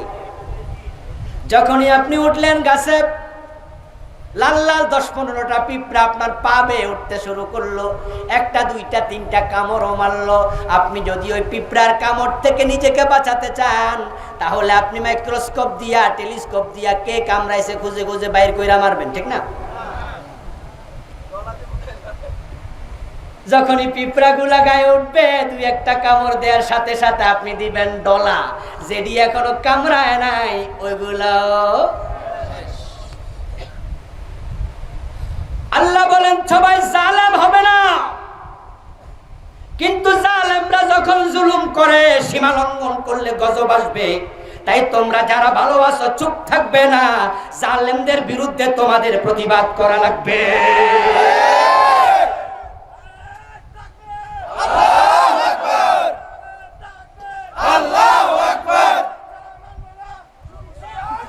আমার মুসলমান ভাইয়ের, আজকের পৃথিবীতে আর একটা জুলুম শুরু হলো। ওই জুলুমটা শুরু করেছে ফ্রান্সের রাষ্ট্রীয় সরকারের মদদে, রাষ্ট্রের মদদে শুরু হয়েছে। একটা রাষ্ট্রপ্রধান এত নিচে নামতে পারে এটা আমার জানা ছিল না। আমরা দেখেছি ফ্রান্সে রাসূল সাল্লাল্লাহু আলাইহি ওয়াসাল্লামের ব্যঙ্গচিত্র আঁকায়া ওয়ালের মাঝে পুলিশি প্রহরায় তারা তুলে রেখেছে। ফ্রান্সের শহরে রাসূলকে হেয় করার সিদ্ধান্ত রাষ্ট্র নিয়ে অপকর্ম শুরু করেছে। এটা রাসূলের উপরে জুলুম, চরম মানের জুলুম। বিশ্ব নবীর অপমান আল্লাহ সহ্য করবে না, গজব এসে যেতে পারে। ওই গজব থেকে বাঁচতে চাইলে তামাম পৃথিবীর সব ভালো মানুষগুলো প্রতিবাদী হওয়া দরকার।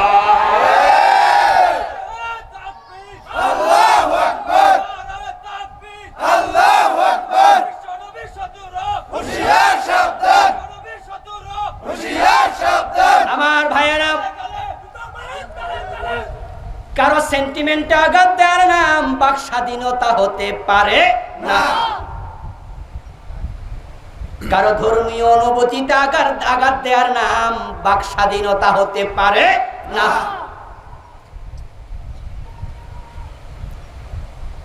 নবী মুহাম্মদ আপনার কাছে যদি বিশ্বাস না হয় আপনি মানবেন না। আপনাকে কেউ তো জোর করে মানাতে যায় নাই। আপনার ভালো লাগে না, আপনি মানবেন না। কিন্তু অন্যের ভালো লাগার মাঝে আঘাত দেওয়ার কোনো অধিকার আপনার থাকবে না, অধিকার নাই। যদি আপনি ঘরে বসে থাকেন, চুপ করে থাকেন, প্রতিবাদ না করে, তাহলে প্রমাণ হবে আপনিও মৌন সাপোর্টার হয়ে গেছেন। আরবিতে একটি কায়দা আছে, নিয়ম আছে, আসসুকুতু নিসফুর রাজা। যদি কেউ চুপ থাকে, বাংলায় প্রবাদ আছে, মৌনতা সম্মতির লক্ষণ। ঠিক। আজকে আরেক গজবের ভূমিকা ফ্রান্স তৈরি করেছে। রাসূল সাল্লাল্লাহু আলাইহি ওয়াসাল্লামকে ব্যঙ্গচিত্র এঁকে হেয় করা যাবে না, ছোট করা যাবে না, কারণ রাসূলের ইজ্জতের নিরাপত্তার দায়িত্ব নিয়েছেন স্বয়ং আল্লাহ। তিনি কোরআন মাজিদে বলেছেন, ওয়ারাফানা লাকা যিকরাক। ও নবী, আপনার সম্মান, আপনার নামের মর্যাদা আমি আল্লাহ উপরে তুলে দিয়েছি। রাসূল সাল্লাল্লাহু আলাইহি ওয়াসাল্লামের ব্যঙ্গচিত্র আঁকার কারণে তামাম পৃথিবীর মুসলমান প্রতিবাদী হয়ে রাস্তায় নেমেছে। পৃথিবীতে এখনো কোটি কোটি মুসলমান আছে, তার প্রমাণ পাওয়া যাচ্ছে। আমরা বাংলায়রা বাংলার রাস্তায় নামে প্রতিবাদ করছি, পাকিস্তান করতেছে, তুরস্ক করতেছে, এইভাবে তামাম দুনিয়ার মুসলমান প্রতিবাদী হয়ে রাস্তায় নেমেছে। যদি আমরা প্রতিবাদ বন্ধ করে দেই, আল্লাহর নবীর সম্মান সামান্য কমবে না। তবে প্রতিবাদ না করার কারণে গজব আসলে কেউ বাঁচতে পারবেন না।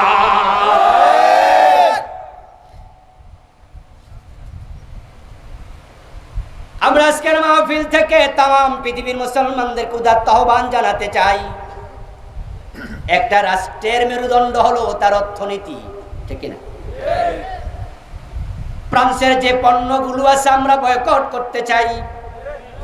রাসূলের অন্তরে যার মহব্বত, রাসূলের মহব্বত যার অন্তরে আছে, ফ্রান্সের সাথে কোন রকমের লেনদেন সে করতে পারে না। আপনারা যারা এখানে চিন্তাশীল গবেষক আছেন, ঔষধের দোকানে কোন কোন ঔষধ ফ্রান্সের, যারা বিল্ডিং বানান কোন কোন ইনস্ট্রুমেন্ট গুলো ফ্রান্সের, যারা মিল ইন্ডাস্ট্রি পরিচালনা করেন কোন কোন যন্ত্রপাতি ফ্রান্সের, যারা গাড়ি বানান গাড়ির কোন কোন যন্ত্র ফ্রান্সের। এইভাবে প্রত্যেকটি সেক্টরে ফ্রান্সের পণ্যগুলো চিহ্নিত করে ওই পণ্যগুলো যদি আমরা বয়কট করা শুরু করে দেই, পৃথিবীতে প্রায় 200 কোটি মুসলমান ফ্রান্স পঙ্গু হয়ে যাবে। হাজার হাজার কোটি বিলিয়ন ডলার তাদের বিপর্যস্ত হবে। তারপরে এবার আমরা নিয়মতান্ত্রিক পন্থায় প্রতিবাদ করব।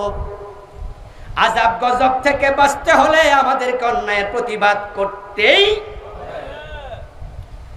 আমার বন্ধু, আল্লাহ পাক রব্বুল আলামিন অতীতের জাতিকে গজব দিয়ে আমাদের সতর্ক করছেন। যদি আমরা অপরাধ করি, জুলুম করি, অপরাধ থেকে ফিরে না আসি, গজব আমাদের উপরেও আসতে। আরেকটি কারণে গজব আসে, যেটা বললাম, পরীক্ষা। আল্লাহ পাক রব্বুল আলামিন মাঝে মাঝে বিপদ মুসিবত দিয়ে আমাদের ঈমানের পরীক্ষা করবেন, এমন আলোচনা আল্লাহর কোরআনে আছে না নাই? আমার সাথে তেলাওয়াত করুন, পড়ুন যারা পারেন। ওয়ালা নাবলুওয়ান্নাকুম বিশাইইম মিনাল খাউফি ওয়াল জুই ওয়া নাকসিম মিনাল আমওয়ালি ওয়াল আনফুসি ওয়াস সামারাত ওয়া বাশশিরিস সাবিরিন। বলেন সুবহানাল্লাহ। আহাসিবান নাসু আন ইউতরাকু أن يقولوا آمنا وهم لا يفتنون। আল্লাহ তাআলা বলেন, মানুষ কি মনে করেছে ঈমান এনেছি বললেই ছেড়ে দেব? তাদের ঈমান আসল না ভেজাল, আমি কি পরীক্ষা করব? ওয়ালানাবলুওয়ান্নাকুম, অবশ্যই আমি তোমাদের পরীক্ষা করব। কে বলছেন? কি দিয়ে পরীক্ষা করবেন? এবার বলছেন বিশাইইম মিনাল খাউফ, আমি ভয় দিয়ে পরীক্ষা করব। ওয়াল জু, ক্ষুধা দিয়ে পরীক্ষা করব। ওয়া নাকসিম মিনাল আমওয়ালি ওয়াল আনফুসি ওয়াস সামারাত, পরীক্ষা করব তোমাদের জান এবং মালের ক্ষতি দিয়ে। এই করোনা ভাইরাস এসেছে, জালেমদের জুলমের প্রতিফল এটা হতে পারে, হওয়ার সম্ভাবনাই বেশি। কারণ আমরা দেখেছি, আলহামদুলিল্লাহ আলহামদুলিল্লাহ আলহামদুলিল্লাহ, পৃথিবীতে মুসলমান রাষ্ট্রের সংখ্যা কয়টা? ওআইসি সদস্য সংখ্যা কত? 57। ওআইসির সদস্যশিপ পায় নাই এমন মুসলিম রাষ্ট্র আছে। তাহলে যদি আমরা কমপক্ষে 57টা ধরি, আপনি তাকিয়ে দেখুন, এই করোনা ভাইরাস ইরান ছাড়া আর কোন মুসলিম রাষ্ট্রে ব্যাপকভাবে ছড়ায় নাই।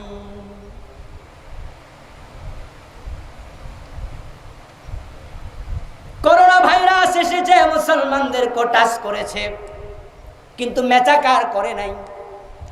বাংলাদেশের দিকে তাকান, আমরা গরিব রাষ্ট্র, সরকার লকডাউন দেয়। ওই যখন চরম ভাবে লকডাউন চলছিল, আমার বাসাটাও কাউরান বাজারের পাশে। আমি কাউরান বাজারে মাঝে মাঝে খরচার জন্য যাইয়া দেখতাম, কাঁচামালের আড়তে কোনো লকডাউন নাই। রিক্সাওয়ালা গুলো লকডাউন মানতেছে না, হুজুর পেটে ভাত নাই, যদি বাহির হই করোনা ধরবো, ঘরে থাকলে না খেয়ে মরবো, তো না খেয়ে ধুকে ধুকে মরবো কেমনে? তাই তো আমরা গরিব বাহিরে চলে আসছি। দিনমজুর করোনার লকডাউন মানে না, ঠেলাওয়ালা মানে না, এত মানুষ বস্তিতে থাকে, মাথায় মাথায় একসাথে থাকে, এত সতর্কই জাতি, সতর্কতা বোঝে না।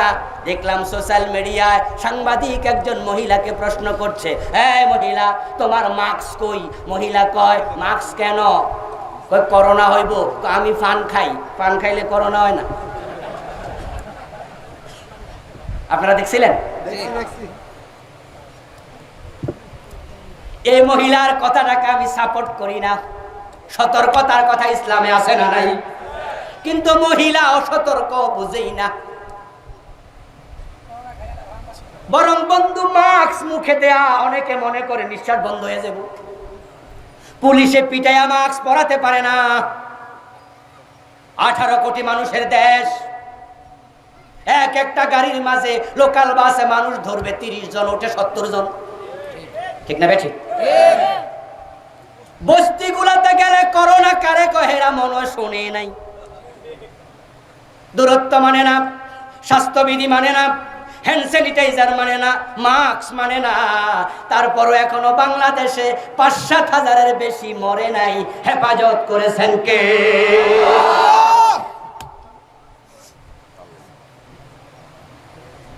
এবার বলুন তো, আমেরিকার নিউ ইয়র্ক সিটির মানুষ আমাদের মতো অসচেতন নাকি সচেতন? সেখানে যে তো মেসাকার, সবাই গ্লোভস পরেছে, হ্যান্ড স্যানিটাইজার ব্যবহার করেছে, মাস্ক পরেছে, আরো কত সতর্কতা। ইতালিতে চলছে, ফ্রান্সে আজকেও 1000-এর কাছে মারা গেল, 900-র উপরে আজকের এই দিনে।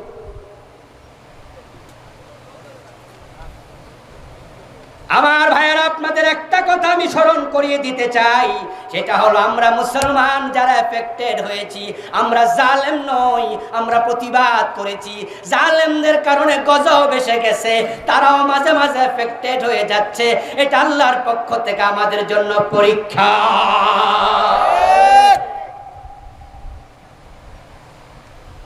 আল্লাহ বলে, আমি জানমালের ক্ষতি দিয়ে পরীক্ষা করব। তোমরা মুমিন যদি পরীক্ষা করে যাও, পরীক্ষায় পড়ে গেলে কাজ কি? হতাশ হওয়া, হাউতাশ করা, হায় হোসেন করে বুক থাপড়ানো, গায়ের জামা ছেঁড়া না। বন্ধু, যখন আমরা বিপদে মুসিবতে পড়ি, তখন আমাদের কাজ কি হবে? আল্লাহ তাআলা বলেন, সবাই আমার সাথে পড়ুন, ইযা আসাবাতহুম মুসিবাতুন ক্বালু ইন্না লিল্লাহি ওয়া ইন্না ইলাইহি রাজিউন। আওয়াজ দিয়ে বলেন সুবহানাল্লাহ। বিপদ মুসিবত কি আমাদের নাই? রাসূল সাল্লাল্লাহু আলাইহি ওয়াসাল্লামের মতো মহামানব গাদার পিঠে ওঠার সময় পিছল খেয়ে পড়ে গেছেন, পড়ে তিনি পায়ে ব্যথা পেয়েছেন, পাটা মস্কায়া গেছে। নবী মুহাম্মদুর রাসূলুল্লাহ কয়েক ওয়াক্ত নামাজ মাটিতে বসে বসে পড়া লাগছে, দাঁড়ানোর ক্ষমতা ওনার ছিল না।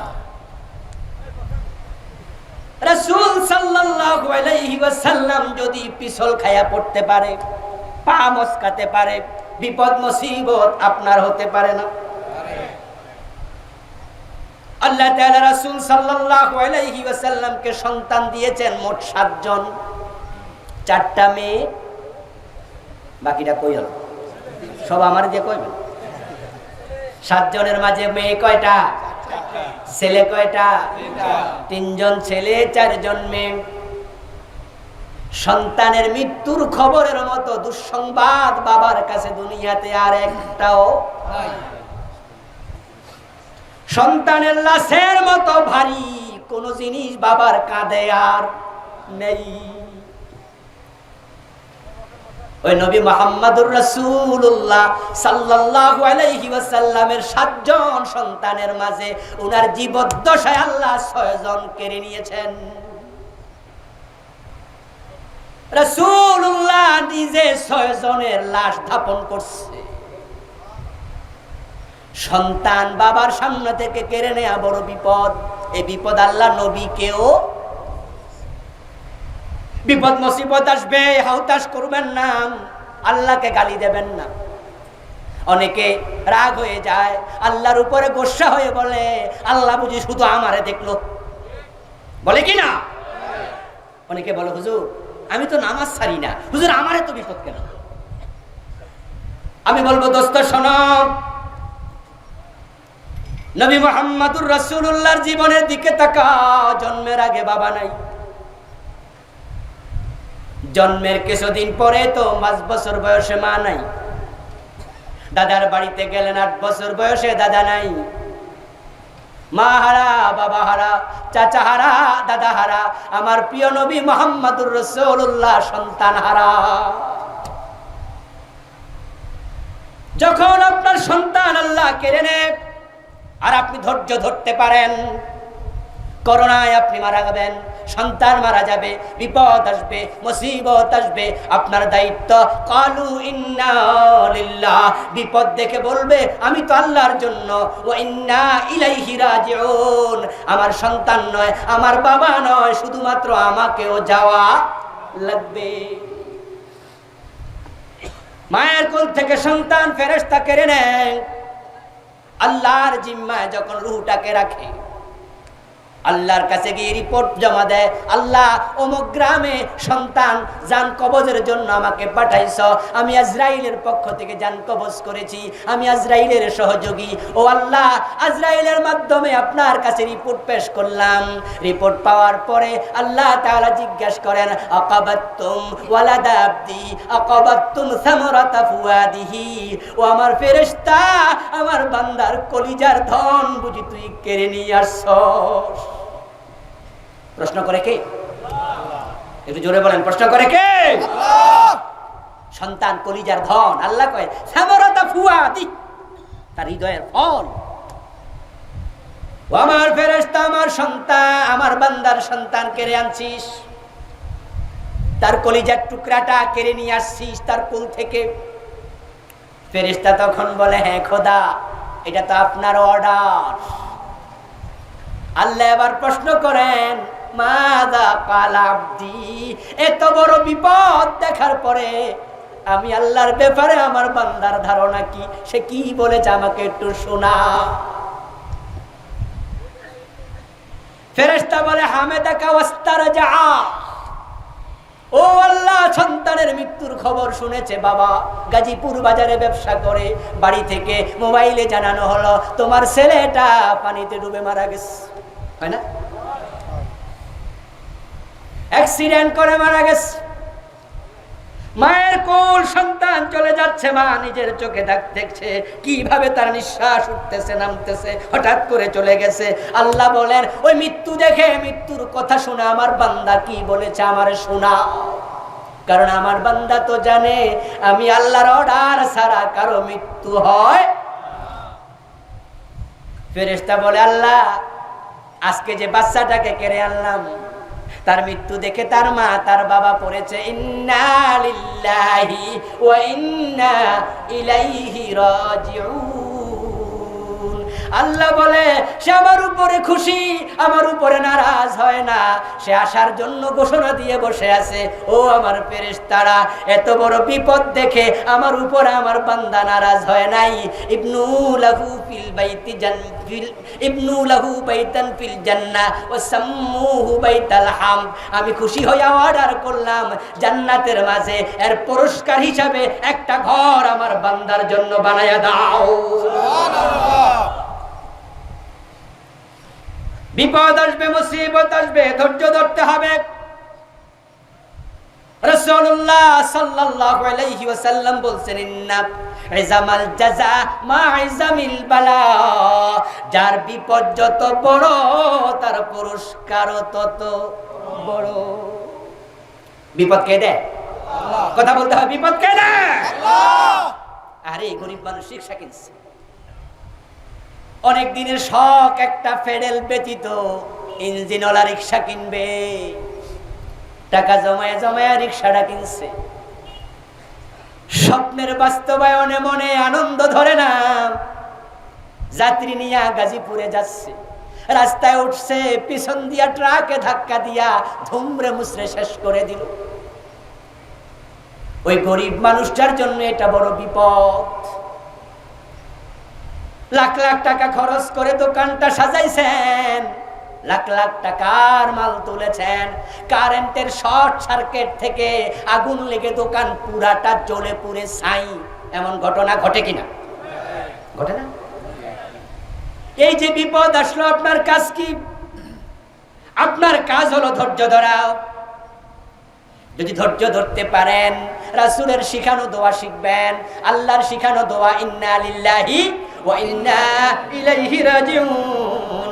বিশ্বনবীর শিখানো দোয়া আছে, রাসূলুল্লাহ সাল্লাল্লাহু আলাইহি ওয়াসাল্লাম ওই দোয়া শিখিয়েছেন। সেই দোয়াটা হলো আল্লাহুম্মা আজিরনি ফি মুসিবাতি ওয়া খুলুফলি খায়রাম মিনহা। রাওয়াহুল বুখারী। ছোট্ট দোয়া, ফজিলত অনেক বেশি। এই হাদিসটা রিওয়ায়াত করেছেন মা উম্মু সালামা।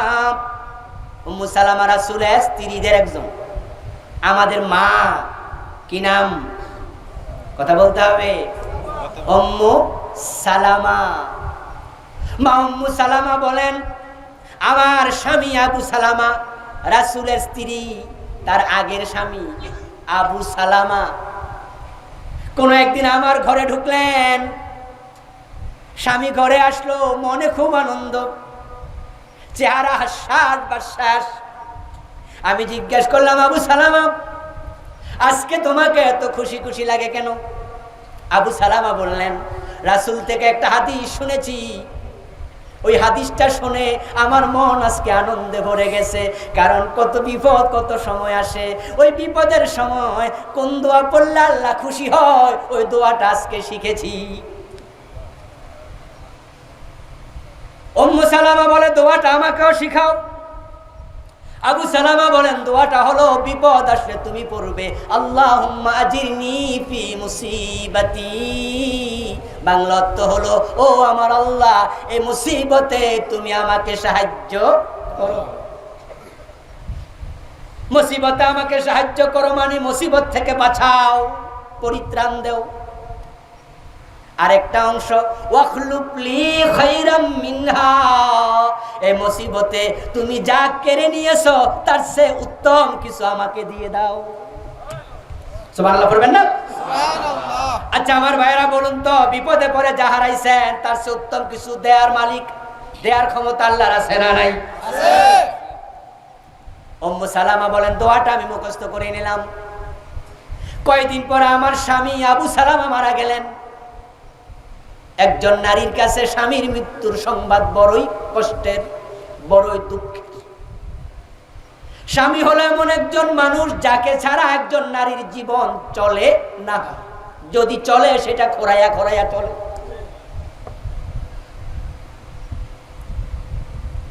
একজন নারীকে যদি আপনি 10 জন 12 জন আত্মীয়ের নাম বলেন, আপনার ছেলে, আপনার মেয়ে, ওই নারীর স্বামী, ওই নারীর বাবা, ওই নারীর মা, ওই নারীর ভাই, ওই নারীর বোন, এইভাবে 10-12 জন আত্মীয়ের তালিকা দিলেন। তালিকা দেওয়ার পরে আপনি যদি আবার তার হাতে কলম দেন, কলম দিয়ে বলেন, আমি আপনাকে বলি এই 12 জন আত্মীয় থেকে একজনকে আপনার কাটতে হবে, ক্রস দিতে হবে, বাদ দিতে হবে, আপনি বাদ দেন। নারী বলবে, সন্তানকে বাদ দিয়ে চলবে না, মা বাবাও লাগবে। ঠিক আছে, এখানে তালিকার মাঝে মামা না থাকলেও চলে। কথা বোঝেন? 11 নম্বর এবার বলা হলো 11 জন থেকে একজন বাদ দেন। তাকায়া দেখে বলবে, চাচা না হলেও 9 নম্বর বাদ দেন, 8 নম্বর বাদ দেন, 7 নম্বর বাদ দেন, 6 নম্বর বাদ দেন, 3 নম্বর বাদ দেন। এভাবে বাদ দিতে দিতে নিজের সন্তানের কাছে আসবে 3 নম্বরে সন্তান, 2 নম্বরে স্বামী, লাস্টে উনি নিজে। এবার বললো, এখান থেকে কাকে বাদ দিলে চলবে, স্বামী না সন্তান? ও 2 জন থেকে একজন বেছে নেন, কাকে নিয়ে চলবেন। যদিও কলিজা কষ্ট, সন্তানকে কেমনে বাদ দেই, কিন্তু যদি বলা হয় কাটতেই হবে, বাদ দিতেই হবে, বেছে নেন। নারী অনেক কষ্টের সাথে সন্তানের নাম কাটবে, স্বামীর নামটা কাটবে না, কারণ স্বামী ছাড়া নারীর জীবন চলে।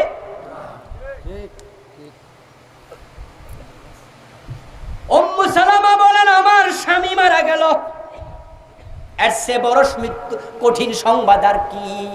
কিন্তু রাসূলের ওই দোয়াটা আমার মনে পড়ে গেল। ওই কঠিন বিপদে আমি পড়লাম, আল্লাহুম্মা আজিরনি ফি মুসিবাতি ওয়া খুলুফ লি খাইরাম মিনহা। এই দোয়াটা পড়ার পরে উনি তো আরব দেশের মানুষ, আরবিতে কি দোয়া পড়ছে এটা তো বোঝেই। স্বামীর কবর দেয়া হলো। রাতের বেলায় শুয়ে শুয়ে উনি ভাবেন, আমি আল্লাহর কাছে দোয়া করছি, আল্লাহ বিপদ থেকে আমাকে পরিত্রাণ দাও, এর চেয়ে ভালো কিছু আমারে দাও। আমার স্বামী আবু সালামা অনেক বড় ভালো মানুষ, অনেক চরিত্রবান, অনেক বুদ্ধিমান, গুণের অভাব নাই। আমার চোখে এর চেয়ে ভালো স্বামী আর কে, আমি নিজেও বুঝতে পারছিলাম না। দোয়া তো করেছি।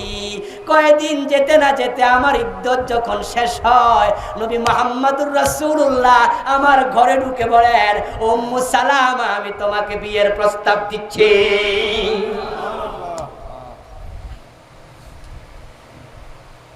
উম্মু সালামা বলেন, আমি অবাক হয়ে গেলাম, ওই দোয়া আল্লাহ কিভাবে কবুল করলেন। আমি বলেছি, আমার স্বামী আবু সালামার চেয়ে আরো ভালো কিছু দাও। আমি তো তখন বুঝে শুনে দোয়াটাও করি নাই, শিখছি তাই করছি। কিন্তু আল্লাহ দোয়ার মূল্য কত দেয়, নবী মুহাম্মদকে স্বামী বানায় আমার ঘরে পাঠিয়ে দিল। এই জন্য বিপদ মুসিবতে পড়লে আল্লাহর কাছে দোয়া করা দরকার আছে না নাই? হাদিসের সাথে দোয়া উসলাহুল মুমিন, দোয়া হলো মুমিনের কাছে অস্ত্রের মতো।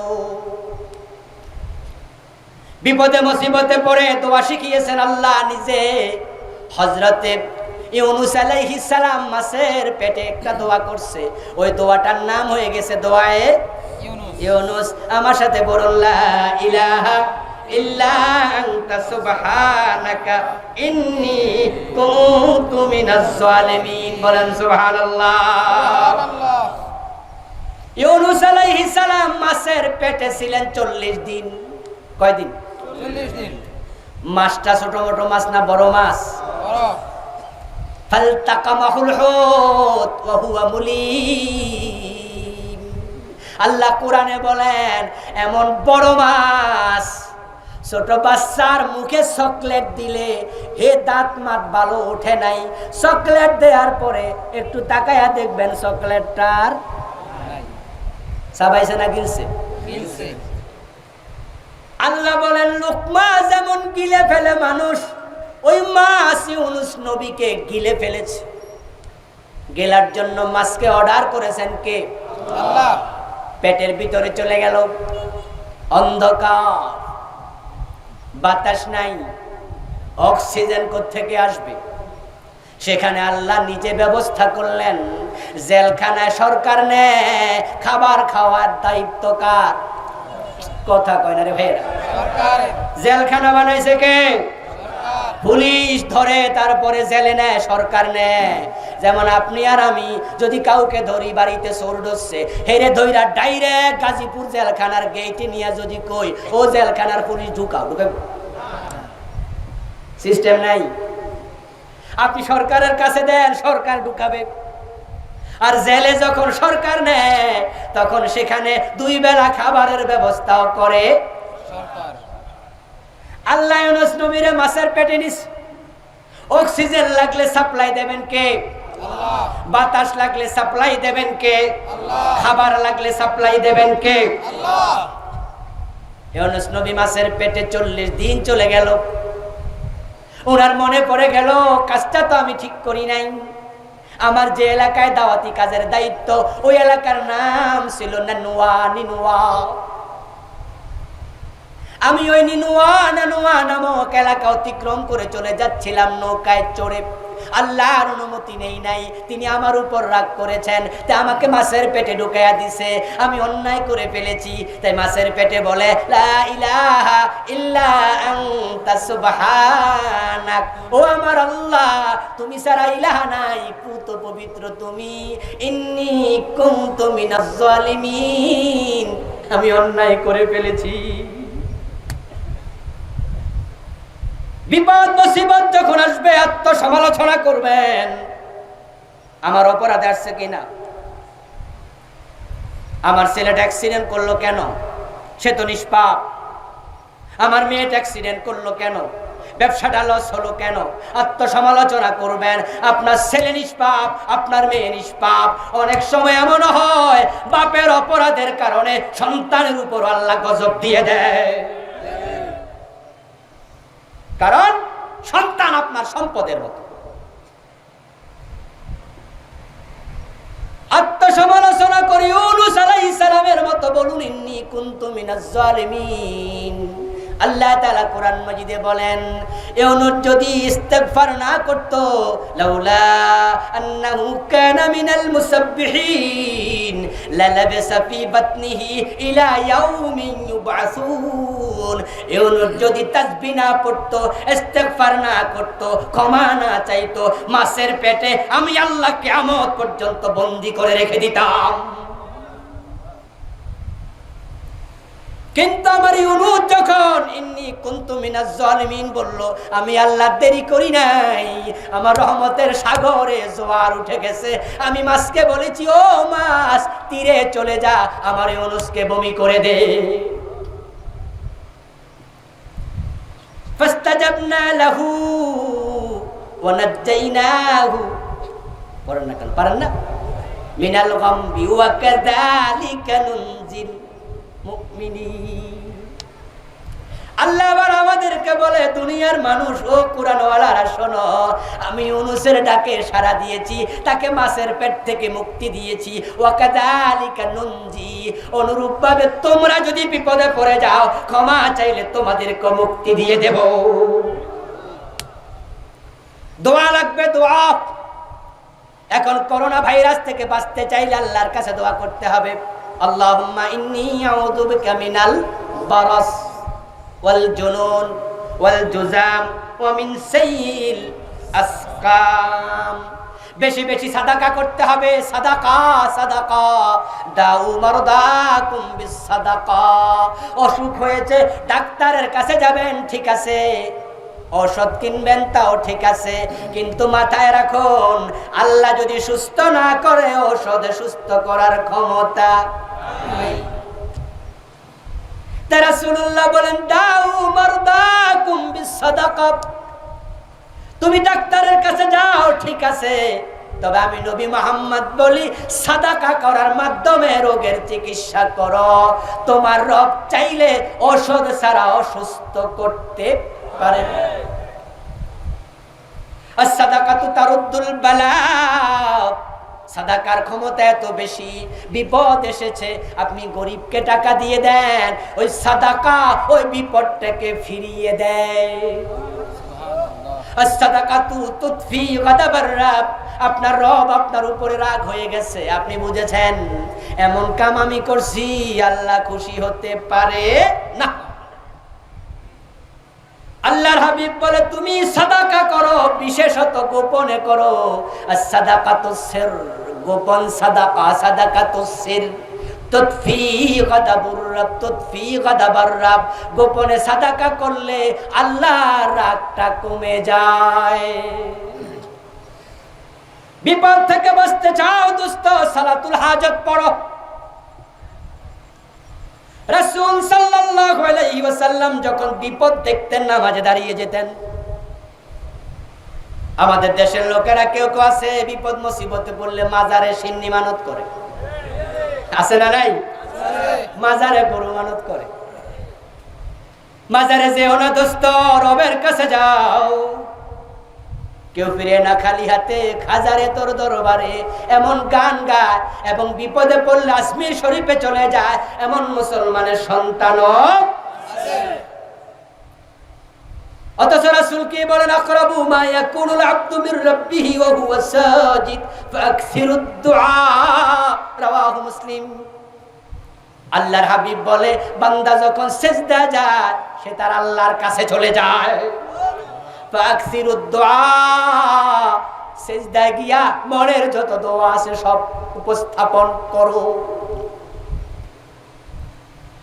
মেয়ে বিয়ে হয় না, ছেলে বিদেশ যেতে পারে না, চাকরি হয় না, ব্যবসায় উন্নতি হয় না, ঋণ আছে লাখ টাকা, পালিয়ে যেতে মন চায়, ঋণ দিতে পারো না, 10 নেমেছে ব্যবসা বাণিজ্যে, কোথায় যাবে বুঝে উঠতে পারো না, রোগটা সারে না, কত ওষুধ খাইলা কাজে আসে না। আমি তোমাকে বলি দোস্ত, তাহাজ্জুদের সময় সিজদায় চলে যাও। ওয়াস্তাইনু বিস-সাবরি ওয়াস-সালাহ,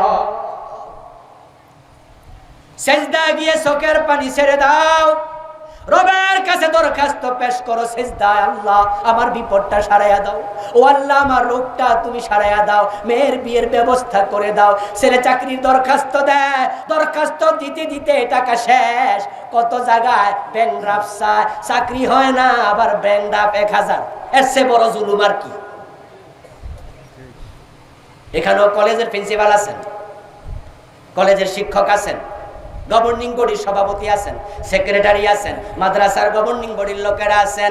আপনারা যে দরখাস্তের টাকা চান, আপনাদের বোঝা উচিত যার কাছে টাকা চাই তার তো চাকরিটাই নাই।